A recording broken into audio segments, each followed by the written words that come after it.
আমি জানামতে এইটো বাৰুৱাতী গাঁও আহোম গাঁও ৰৌমাৰী এনেকৈ মিলি আমি গৰু চাইছিলোঁ তাত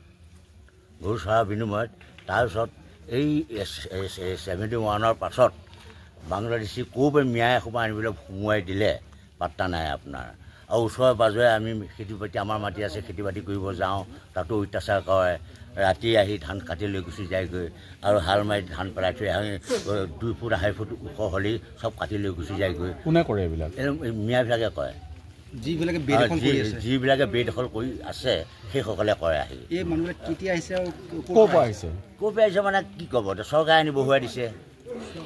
এতিয়া আমি জানামতে 71ৰ যুদ্ধৰ পাছত যিবোৰ আনিলে সব ৰিজাৰ্ভে বহুৱাই দিছে আমি সম্পূৰ্ণৰূপে জানো আৰু তাত অন্য কথা মানে কি আমাক গাঁওখনৰ মানে অভাৱ অনাটন বহুত হৈ আছে বিশেষ শ্মশানখন নাই গতিকে আমাৰ শ্মশানখন প্ৰায় চৰকাৰে দিয়ক আৰু তাৰ দ্বিতীয়তে যিখিনি মাটি উপনিচি থাকে চৰকাৰৰ ফালৰ পৰা কিছু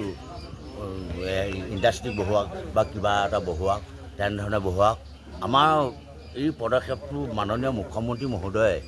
যেনেধৰণে লৈছে তেখেতক আমি শতবাৰ নমস্কাৰ কৰিছোঁ আৰু আমি থকালৈকে তেখেতক যাতে আমি কেনেকৈ ৰাখিব পাৰোঁ সেইটো আমাৰ জনসাধাৰণৰ চেষ্টা চলিব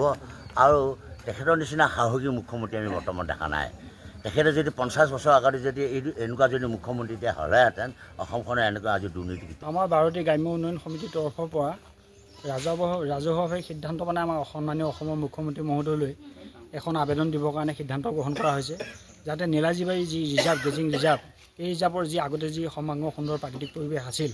উচ্ছেদ কৰি পেলাই এই সৰ্বাংগ সুন্দৰ প্ৰাকৃতিক পৰিৱেশলৈ পুনৰ ঘূৰাই নিবৰ কাৰণে তেখেতক আমি অনুৰোধ জনাই এখন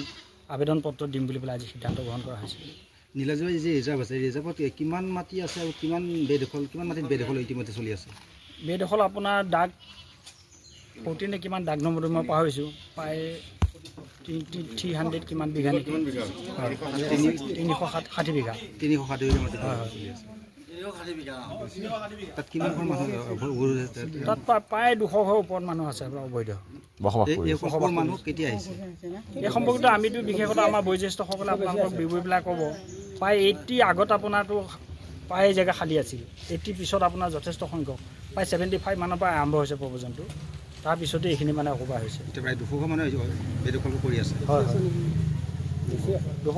যিকোনো খবৰৰ বাবে যোগাযোগ কৰক 7099017330 লগতে 7099017110 নম্বৰত